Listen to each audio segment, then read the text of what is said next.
Today, we are going to look at a world where, a local baker in Sri Lanka adjusting the price of an egg is somehow directly connected to the Bank of Japan raising interest rates for the first time in 31 years. Yeah, it really is all connected. It is.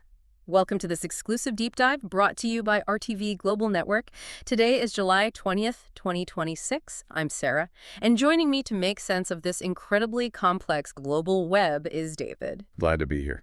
And for you listening, whether you're commuting right now or maybe prepping for a major meeting or just trying to understand how all these fractured pieces of the world fit together, well, we have a massive stack of source material to get through. Oh, massive is an understatement. Right. Our mission today is to look at a world in high-speed transition. We are going to unpack alarming geopolitical flashpoints, severe macroeconomic whiplash, some truly groundbreaking artificial intelligence integration happening right now in South Asia, a deeply concerning public health crisis, and then, because honestly we all desperately need it, we will escape into what was a historic, record-breaking weekend in the sports world. And that is exactly the purpose of this deep dive. We really want to connect those seemingly disparate dots for you. Because, if you just read the headlines, it looks like pure, unadulterated chaos out there. It really does. Yeah. And you might wonder, how does a military incident in the Middle East actually affect technological investments in the Indian Ocean? Or how does a wildfire in Canada spark a trade war? We need to unpack the board. Because none of these events are happening in a vacuum. They are deeply mechanically intertwined. So let's just get right into the mechanisms. We have to start with the geopolitical reality, specifically the Middle East. It just feels like a powder keg that keeps finding new sparks. Absolutely. We're looking at a severe multi-front escalation involving Iran, and the claims currently being reported are staggering in their scope. Iran has reportedly fired drones and missiles at Kuwait and Bahrain. Which is a huge escalation on its own. Yeah, and it actually caused a massive fire at a power plant in Kuwait.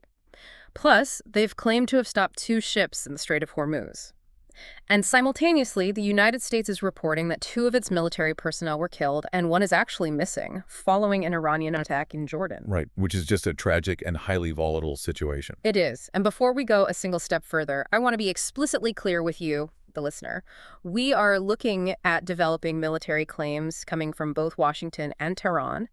Here on the show, we absolutely do not take sides. Never. Right. We are impartially reporting the claims provided in our source material just to help you understand the geopolitical shockwaves and the potential downstream effects. And that's a vital disclaimer, especially because, the fog of war really obscures the immediate facts on the ground. But what is completely transparent is the diplomatic and economic fallout. Let us look at the immediate institutional response. The U.S. Department of State has just issued a worldwide travel caution for its citizens. Wow, worldwide. Yeah, that is a massive diplomatic lever being pulled. It signals a belief that the threat matrix is no longer regional, but truly global. And the rhetoric matches the physical escalation, right? Iran's supreme leader, Ayatollah Khamenei, issued a statement saying that repeated U.S. breaches show that Trump's signature is, quote, worthless. That is strong language. It is. And again, remaining strictly impartial in the politics here from a purely analytical standpoint, that statement cuts to the core of diplomatic trust. It references the legacy of the nuclear deal and signals a fundamental rejection of treaty-based de-escalation. If one side believes the other's signature holds zero weight, traditional diplomacy is basically paralyzed. I want to push back on the idea of traditional diplomacy for a second, though, and look at the physical geography of this. Let's talk about the Strait of Hormuz. This isn't just a stretch of water. No, not at all. If you look at global trade, the Strait of Hormuz is essentially the jugular vein for global energy. If it gets squeezed, the whole world feels the lack of oxygen.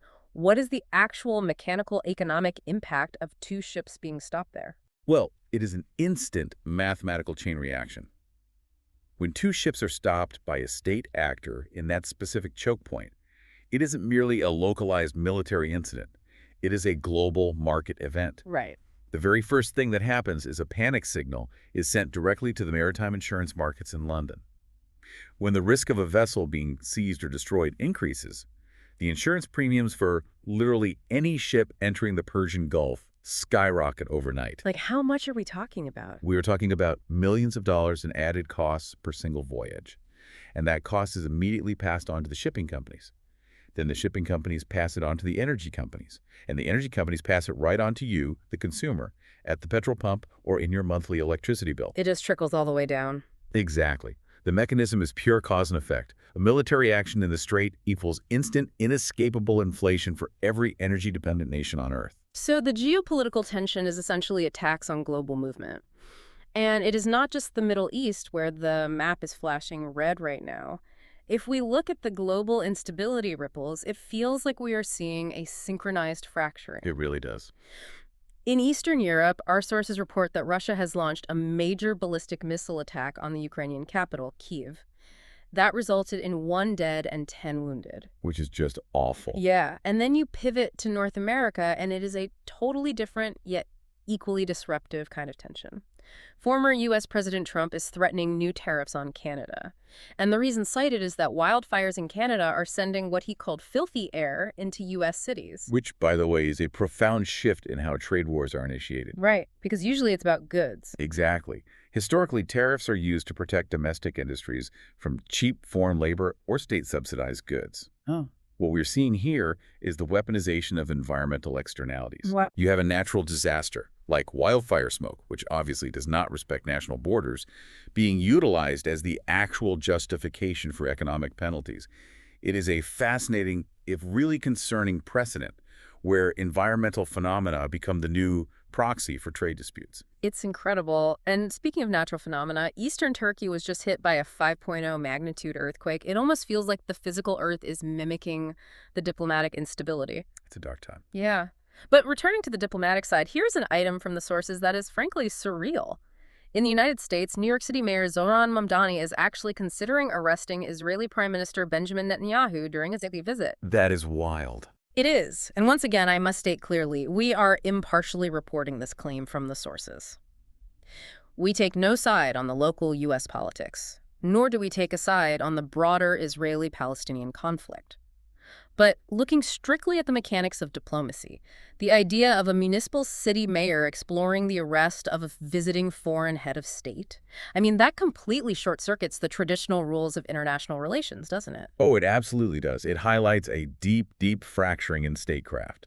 Because traditionally, international diplomacy operates on the foundational principle of sovereign immunity and federal jurisdiction. Right.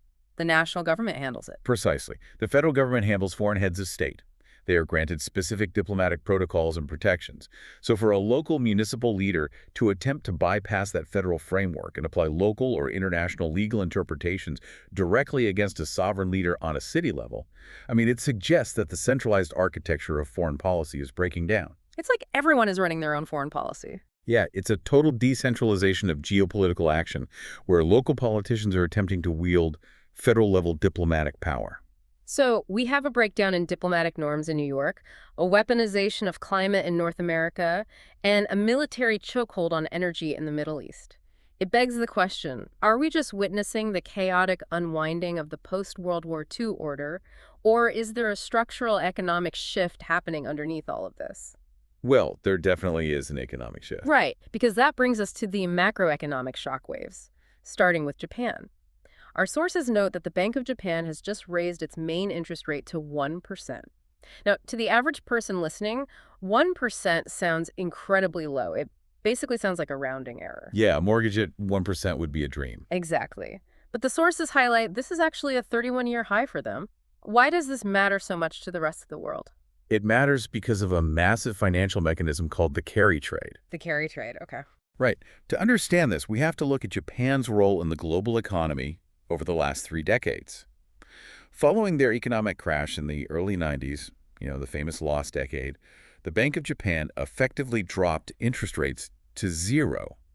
And in some cases, they even went into negative territory just to stimulate their economy. So money was basically free. Exactly. For 30 years, Japan has been the anchor of cheap money for the entire world. Global investors would borrow massive amounts of Japanese yen for practically 0 interest. Then they would take that free money, convert it into other currencies, and invest it in assets that yielded higher returns, like U.S. Treasury bonds or Mexican pesos or big tech stocks. Let me make sure I have this right. It is essentially like having a global credit card with a 0% introductory APR.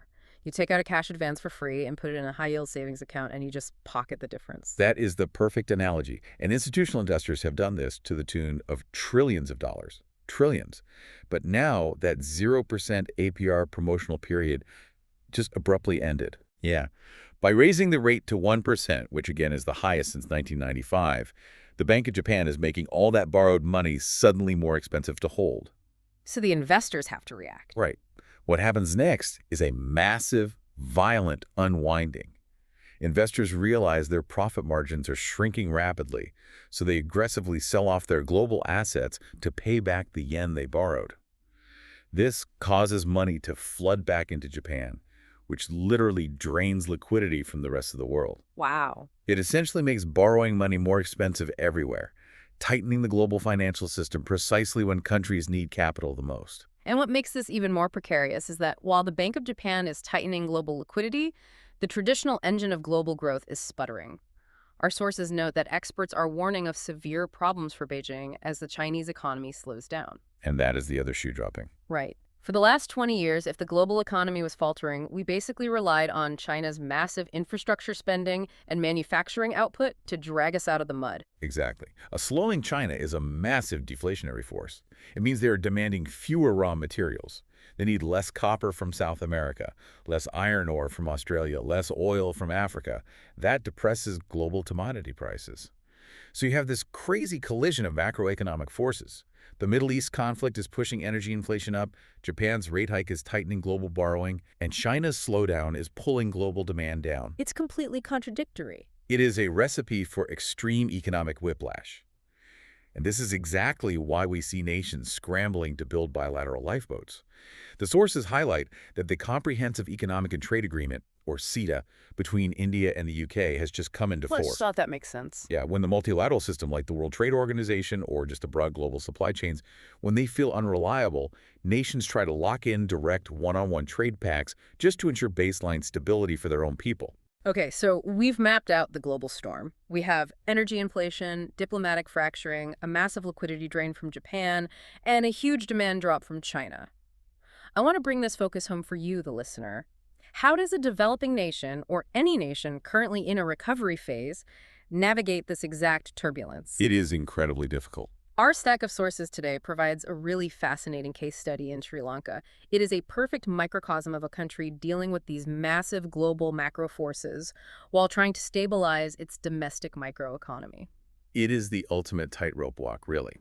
Let's look at the macro moves first. The Central Bank of Sri Lanka, the CBSL, is reportedly likely to hold their interest rates steady at tomorrow's monetary policy review. And this is a critical decision. How so? Well, despite the rising geopolitical tensions in the Middle East, which, as we just discussed, threaten to increase global energy prices and therefore import inflation, the CBSL is choosing not to hike rates. But wait, if inflation is a known risk right now, wouldn't the textbook economic response be to raise rates to cool down the economy? Why hold them steady? Because of their dual mandate, and honestly, the fragility of their current recovery. If they raise interest rates to defend against external, imported inflation from the Middle East, they make domestic borrowing more expensive. That would choke off local businesses, just as they are trying to expand and hire people after a very severe economic crisis. So they're trapped between a rock and a hard place. Exactly. The CBSL is making a highly calculated risk. They are betting that the domestic need for economic growth outweighs the immediate threat of external inflation. They are holding their breath, trying to keep credit flowing locally, and just hoping the global storm passes without causing a localized hyperinflationary shock. And they are getting some crucial external support to manage these shocks. The Asian Development Bank, the ADB, has officially approved $200 million in emergency assistance for Sri Lanka's post-cyclone Ditwa recovery. That is a much-needed buffer. Yeah. And regionally, India has amended its tax treaty with Sri Lanka. The goal there is to plug loopholes around double taxation avoidance and curb revenue leaks. That treaty amendment is incredibly significant. When a country is in a recovery phase, state revenue is the absolute lifeblood of the government. I mean, they need every single rupee to service sovereign debt and just fund basic infrastructure. Right, because international companies are always looking for ways out. Exactly. Multinational corporations often use very complex transfer pricing and routing through countries with favorable tax treaties to legally minimize their tax burden. By amending this treaty with India, Sri Lanka is essentially sealing a huge hole in the bottom of its bucket. It ensures that economic activity generated within its borders actually translates into real taxable revenue for the state. Which brings us perfectly to the microeconomy, the actual lived reality that you face when you walk into a grocery store. We have to talk about the cost of living, and specifically the egg crisis in Sri Lanka. It is arguably the most accurate, real-time indicator of economic stress. You can look at GDP growth all you want, but the price of protein really dictates public sentiment. Yeah. Exactly. Egg prices have officially increased again, effective from July 20. But what I find fascinating is not just the inflation itself, but how the public processes it. The local humor used to cope with this economic pain is deeply telling. Oh, the comments are incredible. Yes, we have a public comment from the source material where a citizen blames the price hike entirely on the hens. They joke that the hens must be on strike, working to rule, or out protesting at the Fort Railway Station. That is brilliant satire, honestly. Yeah, But it serves a really vital psychological function. Humor is the ultimate pressure valve for systemic anxiety. for sure. When the macroeconomic forces dictating your daily survival feel completely out of your control, when you can't control the Bank of Japan or the Strait of Hormuz or local supply chain bottlenecks, you satirize the absurdity of it. It's a way of reclaiming narrative control over your own economic suffering. It's so true. And another comment took the egg price and turned it into a heavy ideological debate. A citizen commented, comparing socialist versus right-wing economic impacts on the poor. They argued that under right-wing governments, the downtrodden managed to live comfortably but face immense hardships under so-called socialist policies. And again, staying entirely impartial on the political philosophies themselves, what is analytically crucial here is the mechanism of political memory. How do you mean? Well, everyday economic friction, like the inability to afford an egg, is the primary lens through which voters evaluate macroeconomic ideology. The average person does not care about the Gini coefficient or the exact numbers in foreign exchange reserves. They care about their purchasing power at the local bakery. Inflation destroys political capital faster than any scandal because it is experienced daily by every single citizen. The government is clearly aware of this pressure, though, and they are trying to enforce controls. The Consumer Affairs Authority is very active right now. A supermarket was just fined 1 million rupees for selling kiri sambar rice above the maximum retail price, the MRP. Which is a very visible enforcement action. It is. But there is a massive flip side to this government enforcement, especially when it comes to collecting that revenue we talked about earlier.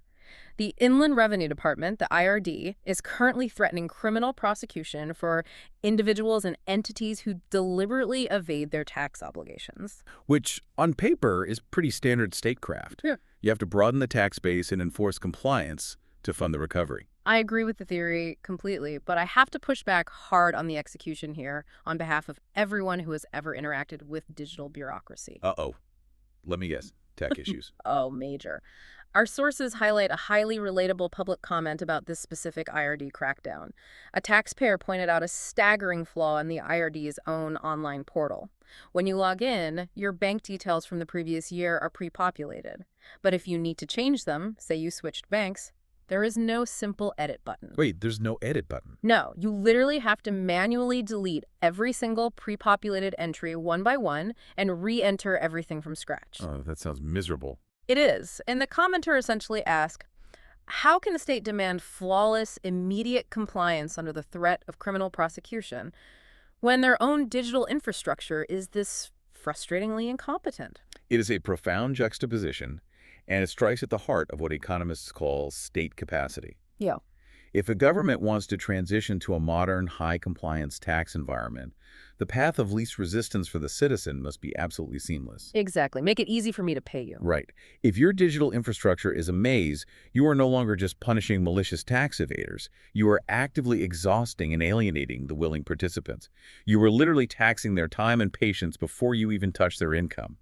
High state demands require high state capability, and the lack of an edit button is a glaring symbol of capability lag. It is like demanding absolute precision from a driver while forcing them to drive a car with a broken steering wheel. But here is where the whiplash of today's deep dive really sets in. Because while the tax website might feel like it's stuck in 2004, other sectors in Sri Lanka are taking quantum leaps into the future. Let's look at the tech and innovation space, because the contrast is staggering.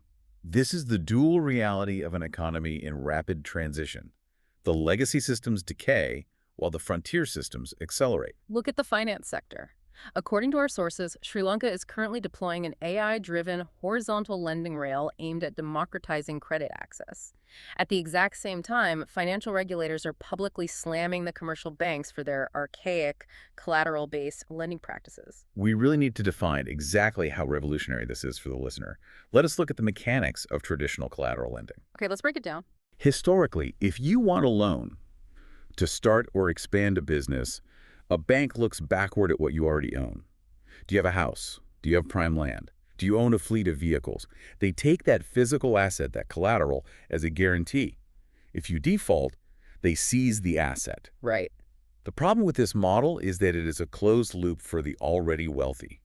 It locks out millions of brilliant entrepreneurs who have incredible business models, but absolutely no inherited wealth or tangible property. Right. It totally penalizes the young, the innovative, and the historically marginalized. You basically can't get money unless you already have money. Precisely. Yeah. But a risk-based AI model, this horizontal lending rail, completely flips the paradigm. It doesn't look at static assets. It looks at dynamic data. Like what kind of data? The AI algorithm analyzes your cash flow velocity, your digital transaction history, your supply chain reliability, even data points like how consistently you pay your utility bills or top up your mobile phone. It assesses the actual real-time risk of your business operations. That makes so much more sense. Yeah, and for you, if you were a small business owner listening to this means your capability, your data footprint, and your daily hustle become your collateral. It democratizes access to capital by shifting the focus from what you own in the past to what you can generate in the future. That is a massive paradigm shift. And Yeah. AI is not just disrupting how money moves, it is disrupting how lives are saved. In healthcare, Sri Lanka has just achieved its very first AI-enabled surgery. That is a monumental milestone. It speaks to two things. First, the retention of elite, highly skilled medical talent in the country. And second, the willingness of the medical infrastructure to integrate cutting-edge robotics and algorithmic assistance. It's like living in sci-fi. It really is. And AI in surgery isn't about replacing the surgeon. It's about enhancing human precision, reducing invasive incisions, and using algorithms to map the optimal surgical pathway in real time. And on a broader national scale, the Digital Identity Project is finally ready for launch. This is the foundational layer for a modern digital economy. It streamlines everything from opening a bank account to accessing government welfare. And this technological optimism is clearly bleeding into the corporate sector. LB Finance just reported a 7 billion rupee pre-tax profit in the first quarter alone. That profitability metric is crucial. It indicates that despite the macroeconomic headwinds we discussed, the global inflation, the high domestic taxes, there's a robust, highly active economic engine humming underneath. A K-shaped recovery is taking place, where tech-enabled and finance sectors are just surging upward. And the international community is absolutely taking notice. Vietnam's envoy recently dubbed Sri Lanka a hidden gem in the Indian Ocean. And that wasn't just diplomatic flattery. They backed it up with infrastructure, launching direct flights between Sri Lanka and Ho Chi Minh City to aggressively boost bilateral connectivity and tourism. Real investment following the rhetoric. Exactly. Furthermore, global supply chain giants are moving in. Dongfeng Trucking has officially launched operations in Sri Lanka alongside Euromotors. And if you look down the road, the Sri Lanka Skills Expo 2025 is already focusing entirely on building a future-ready workforce to sustain this momentum. When you lay out all those facts, what is the overarching narrative that stands out to you? Because to me, it illustrates a nation fighting a war on two completely different chronological fronts. Oh, that's a good way to put it. Yeah. On one front, they are battling the structural decay of the 20th century, the debt restructuring, the archaic tax codes, the legacy bureaucracies. But on the other front, they're aggressively sprinting toward a 21st century high-tech AI-integrated future. What stands out to me is the sheer cognitive dissonance of it all. It's the fact that you can have a state-of-the-art robotic arm guided by artificial intelligence performing a flawless surgery in the morning, and then in the afternoon, the patient's family is at home arguing with a tax portal that doesn't have an edit button. Yeah, that is the perfect summary. It is the future and the past locked in a cage match for the present. And that friction perfectly transitions us to our next segment. Because while we can marvel at AI lending and robotic surgery, we have to ground ourselves in the immediate physical realities of public health and infrastructure, the things that affect your body, your commute, and your safety every single day. These are the fundamental baseline realities that technology hasn't quite managed to optimize yet. Right. And we have to address a very serious, escalating health crisis. The numbers for dengue this year are deeply alarming. In 2026, dengue deaths have already topped 50. To put that in stark perspective, that number has already surpassed the entire total for the year 2025, which was 29. We are seeing a massive acceleration. The National Dengue Control Unit has noted that the majority of these severe cases are linked to the DNV2 strain. This is a devastating public health metric, and we really need to unpack exactly why DNE2 is so dangerous. What makes it different? Well, dengue has 4 distinct serotypes, or strains. When you are infected with one strain, you actually develop lifelong immunity to that specific strain. But here is the terrifying mechanism of dengue. If you are later infected by a different strain, say you had DNEV1 years ago, and now DNEV2 becomes dominant in your city, you don't just get sick again. Wait, it gets worse. Much worse. You are at high risk for something called antibody-dependent enhancement, or ADE. Your existing antibodies actually bind to the new virus and inadvertently help it enter your cells more efficiently. That is horrifying. It leads to severe dengue hemorrhagic fever. When a strain like DENV2 surges in deaths nearly double year over year, it indicates a population being hit by secondary infections combined with a failure in preventative infrastructure, namely urbanization outpacing standing water management. That biological mechanism makes it so much clearer why the death toll is spiking. But there is a massive counterattack underway. Minister of Health Dr. Nalini Jayatissa has announced that the Wolbachia dengue eradication program will officially begin next month. This is a fascinating pivot, from chemical control to biological warfare. For decades, the primary defense against dengue was fogging, just spraying chemicals to kill adult mosquitoes. But mosquitoes build resistance, and the chemicals harm other ecosystems. Wolbachia is a naturally occurring bacteria found in about 60% of insect species. But crucially, it is not found in the Aedes aegypti mosquito, which is the one that transmits dengue. So how does introducing a bacteria stop a virus? I'm trying to wrap my head around this. It's a mechanism called cytoplasmic incompatibility. When scientists introduce Wolbachia into the Aedes aegypti mosquito population, the bacteria essentially outcompetes the dengue virus for resources inside the mosquito cells. It physically blocks the dengue virus from replicating. Oh, wow. Yeah, if the virus cannot replicate inside the mosquito cannot transmit the virus to a human when it bites them. It's a self-sustaining, environmentally friendly intervention. You are literally fighting nature with nature by hacking the mosquito's microbiome. That is incredible science. And alongside that, new guidelines for clinical management and dedicated dengue surveillance are being launched specifically for all universities across Sri Lanka, turning densely populated campuses into controlled, monitored zones. But dengue is not the only alarm bell ringing in the public health sector right now. There have been 20 rabies deaths recorded so far, which points to severe gaps in animal control and post-exposure prophylaxis availability. And on a much broader systemic scale, our sources feature a deep analysis into how nutritious food is increasingly becoming a luxury globally. This compounds every single other health issue we just talked about. Which brings us right back to the macroeconomic discussion about the egg crisis. We often separate health and economics, but nutrition is a purely macroeconomic issue. When affordable protein vanishes from a population's diet, they naturally substitute it with cheap, empty carbohydrates. Because you just have to eat something. Right. That leads to malnutrition, which weakens the immune system on a massive population level. If your baseline immunity is compromised by a poor diet dictated by inflation, you are exponentially more susceptible to severe outcomes from dengue or any other pathogen. Furthermore, childhood stunting from a lack of protein directly impacts cognitive development, which reduces future labor productivity, which lowers the national GDP down the line. The price of an egg today is directly linked to the economic output of the nation 20 years from now. It is a terrifying, undeniable chain reaction. Moving slightly from systemic health to targeted consumer safety, there is a new mandate in the sources. Through an extraordinary gazette, SLS certification, specifically the SLS 1732 standard, will be made absolutely mandatory for all sanitary napkins starting October 8th. And an extraordinary gazette means the state is bypassing the slow legislative process to enact immediate regulatory enforcement. And this specific regulation, SLS 1732, is a critical step for women's health. It's long overdue, honestly. Historically, essential personal care products in emerging markets can really suffer from poor quality control.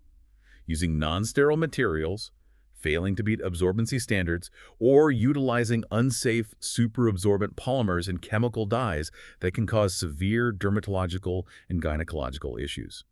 Mandating this certification ensures baseline chemical and hygienic safety. It shifts the burden of quality from the consumer right back to the manufacturer.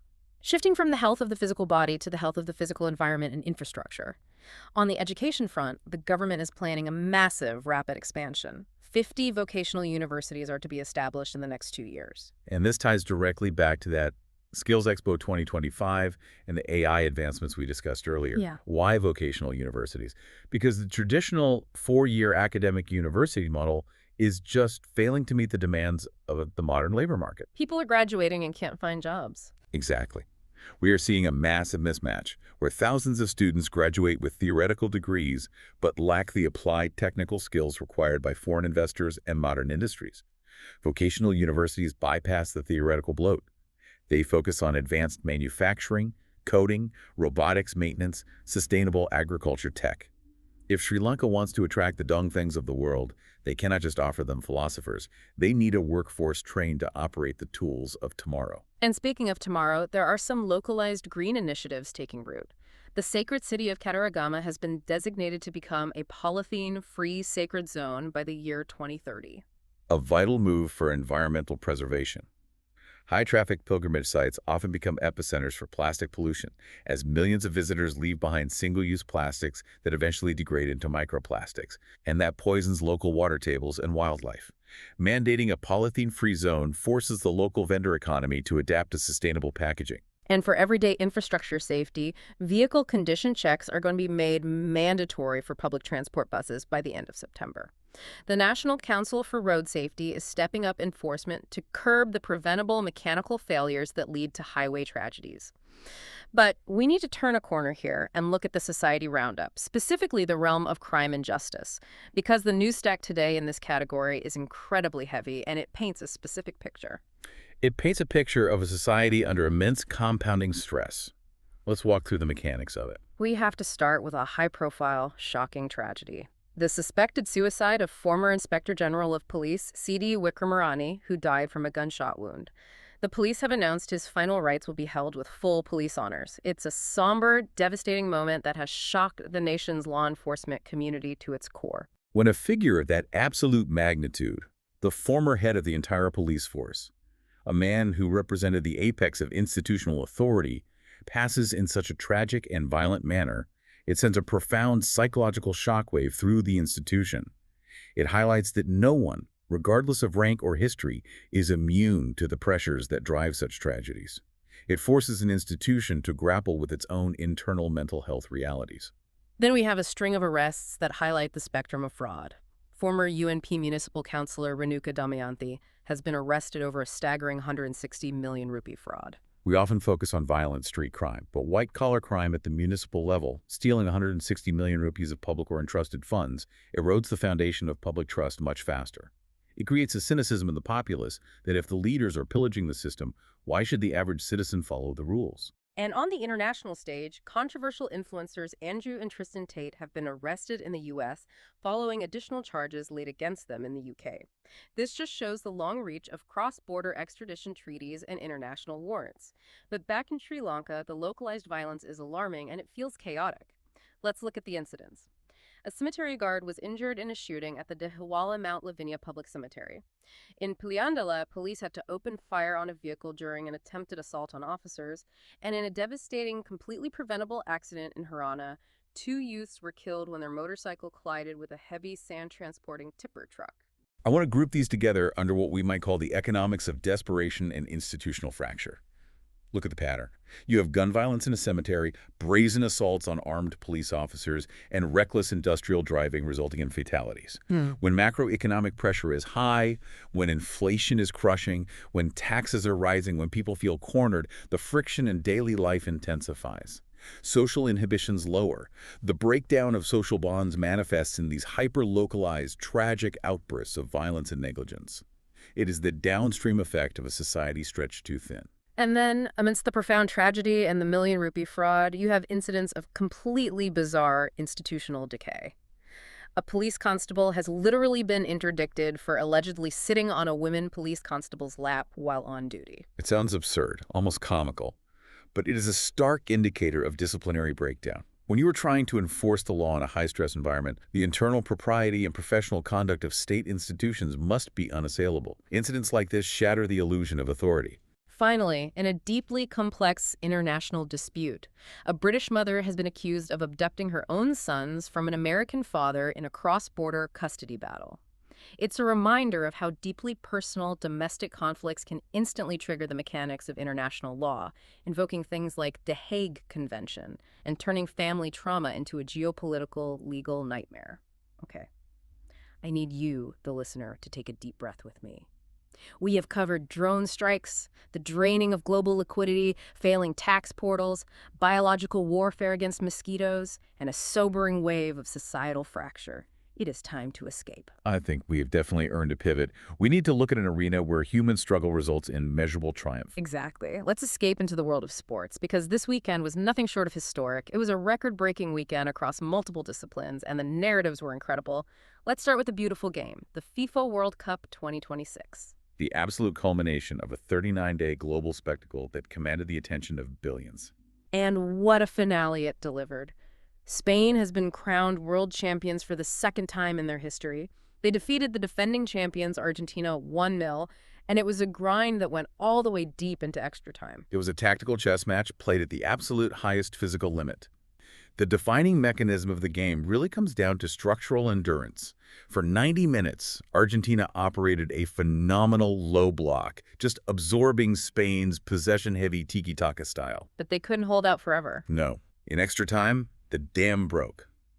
The young sensation Nico Williams found a seam in the exhausted Argentine defense, delivering a brilliant assist to Ferran Torres, who finally broke the deadlock. It was absolute heartbreak for Lionel Messi and Argentina, and the immense pressure of the moment clearly boiled over. Enzo Fernandez actually received a straight red card just before extra time, leaving Argentina to fight through the final 30 minutes with only 10 men. Which completely dictated the outcome.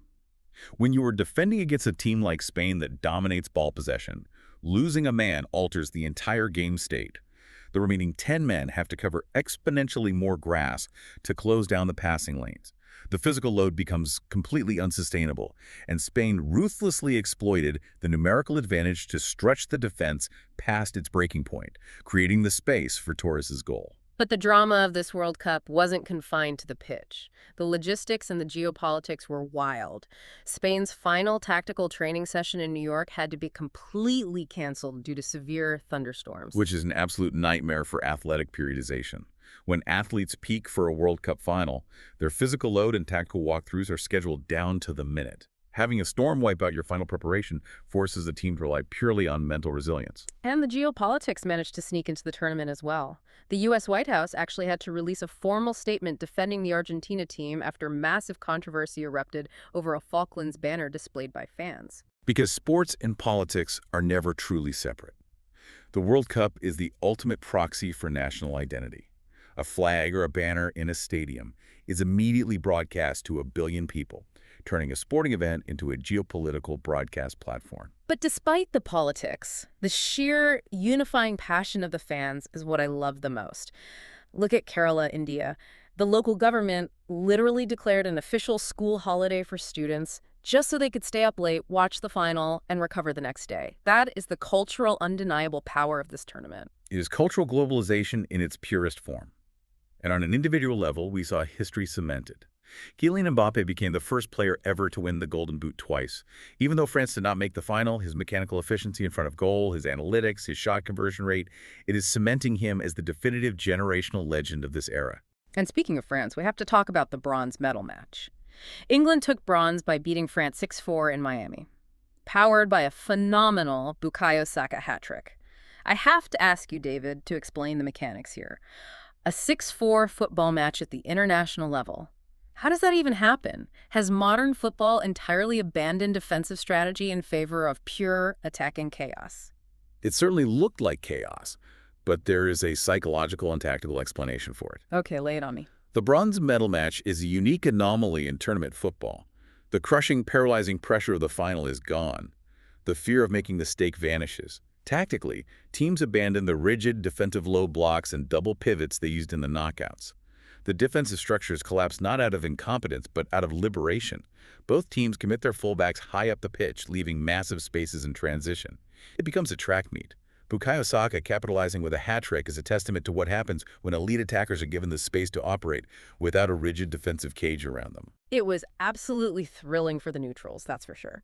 And looking back at the knockout stages, it was a tournament defined by the tightest of margins. Switzerland beating Colombia on penalties, Argentina edging Egypt 3-2 with late strikes from Messi and Enzo, and I absolutely love the swagger of the Belgian team after they beat the United States, brutally telling the American press to overturn this. The banter is just the surface layer of deep psychological warfare. It was a tournament that delivered tactically, emotionally, and culturally. But football wasn't the only sport delivering heart-stopping moments this weekend.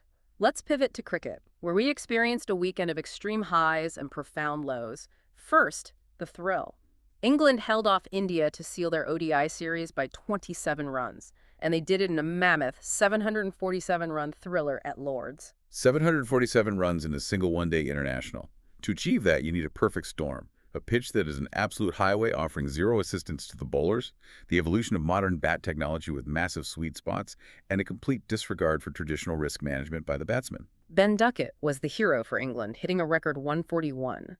The stamina, the hand-eye coordination, and the sheer precision required to amass that kind of total against a premier bowling attack like India's is phenomenal. It entirely redefines what a safe total is in limited overs cricket. When a team can chase down 350-plus runs, bowlers find themselves operating with absolutely zero margin for error. A millimeter off your length, and you are hit into the stands. But the cricket world also experienced a profound, irreplaceable loss this weekend. The global sports community is mourning the passing of the legendary West Indies all-rounder, Sir Garfield Sobers, at the age of 89. He was a true, undisputed titan of the game. We often use the phrase once-in-a-century talent as hyperbole. With Sir Garfield Sobers, it is an analytical understatement. If you look at his biomechanics and his statistical anomalies, there is no modern equivalent. What made him so unique? You were talking about a man who could open the batting and anchor in innings. Famously, hit sixes in a single over, open the bowling with fast medium pace, switch to bowling intricate spin, and field brilliantly anywhere on the ground. He didn't just play the game, he fundamentally defined the architecture of the modern all-rounder. His legacy is etched permanently into the DNA of the sport. A sad, deeply felt farewell to an absolute icon. Bringing it back to the administrative side of local cricket, Roshan Mahanama had to step in publicly to clarify his role with the Dambulla Sixers amid some conflict of interest concerns. It just proves that as franchise cricket grows, the governance and administrative scrutiny must scale with it. Absolute transparency is the only way these franchise leagues maintain public trust and commercial viability. Let's wrap up this deep dive with some motorsport and absolute curiosities. On the track, Sri Lankan racing sensation Yevan David just inspired the nation with a podium finish in Formula 3. A massive structural achievement for regional motorsport. Formula 3 is the brutal, highly competitive proving ground for future Formula 1 drivers. The aerodynamics, the engineering, the G-forces these drivers endure are elite. For a Sri Lankan driver to navigate that ladder and stand on the podium flying the flag is a huge leap forward. It builds the infrastructure for future generations of drivers from the region. And looking up, way, way up, India has just launched a rocket aiming to transform its commercial space ambitions. They are dubbing it a cab to orbit, and here is the wildest detail. It is carrying diamonds. This highlights the rapid acceleration of the commercialization of space. Space is no longer the exclusive domain of government exploration and flag planting. It is now about logistics, payload delivery, and unit economics. How cheaply can you put a kilogram of mass into low Earth orbit and orbiting diamonds? It's not just a stunt. It points to the future of material science, where manufacturing flawless optical or industrial materials might be vastly superior in the microgravity of space. It is incredible. And finally, for the fantasy fans, original screen-used dragon eggs from the hit show Game of Thrones are heading to auction. Bidding is already underway. So if you happen to have a few spare millions sitting around after navigating the global interest rate hikes we discussed earlier, you can buy yourself a petrified dragon egg. A fittingly surreal pop culture asset class to end a very complex, heavy news cycle. What an absolute whiplash of a deep dive this has been. We started with military drones and missiles altering supply chains in the Middle East. We navigated the Bank of Japan's historic liquidity-draining rate hike. And we examined Sri Lanka's intense struggle with the price of eggs and clunky tax portals while simultaneously celebrating their achievement of the first AI-enabled robotic surgery. We looked at a tragic public health crisis and a sobering crime wave driven by economic desperation, and we finished with a 10-goal World Cup tactical thriller, a 747-run cricket match, and diamonds being launched into commercial space. And that leaves us with a lingering structural question, something for you to deeply mull over as you go about your day. We are currently living in an era where humanity possesses the raw capability to perform a flawless AI-enabled robotic surgery, and we have the engineering prowess to seamlessly launch a commercial cab carrying diamonds into planetary orbit. Yet down here on the ground, in our daily lives, we are still struggling with the most basic, fundamental infrastructure. Like the tax websites. Exactly. We cannot seem to build a functional, user-friendly tax website. We struggle to keep the price of a simple egg affordable for the working class. And we're still losing the public health battle against 20th century mosquito-borne diseases like dengue. Are we aggressively building a high-tech artificial intelligence penthouse directly on top of a crumbling, outdated, and ignored 20th century foundation? It is a profound, slightly terrifying contradiction, and analyzing those contradictions is exactly why we do this show. Thank you for joining us for this extensive deep dive on RTV Global Network. Keep questioning the world around you, keep looking for the mechanisms connecting these events, and we will see you next time.